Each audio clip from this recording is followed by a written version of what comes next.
বগুড়ার ঐতিহ্যবাহী শহীদ চান্দু স্টেডিয়ামকে নতুন করে আন্তর্জাতিক মানের উন্নীত করার উদ্যোগ নেওয়া হয়েছে।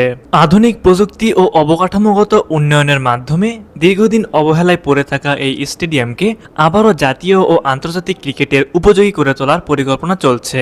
2004 সালে 7 ফেব্রুয়ারি তৎকালীন প্রধানমন্ত্রী বেগম খালেদা জিয়া প্রায় 18 কোটি টাকা ব্যয়ে নির্মিত এই স্টেডিয়াম উদ্বোধন করেন। ক্রীড়াঙ্গনে উন্নয়নে গুরুত্বপূর্ণ ভূমিকা রাখা প্রয়াত ক্রীড়া সংগঠক আরাফাত রহমান কোকর উদ্যোগে উত্তরাঞ্চলের ক্রিকেট প্রেমীদের জন্য এটি একটি বড় স্বপ্নের প্রকল্প হিসেবে বাস্তবায়িত হয়।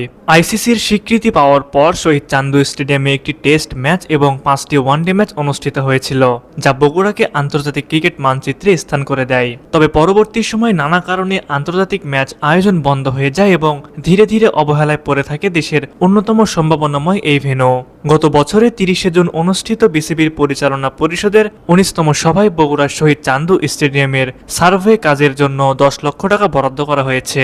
বর্তমানে স্টেডিয়ামটিকে আধুনিকায়নের অংশ হিসেবে আন্তর্জাতিক মানের নতুন গ্যালারি নির্মাণ, উন্নত ড্রেনেজ ব্যবস্থা স্থাপন, আধুনিক ফ্লাড লাইট বসানো এবং ইনডোর সুবিধা সংস্কার কাজের পরিকল্পনা নেওয়া হয়েছে।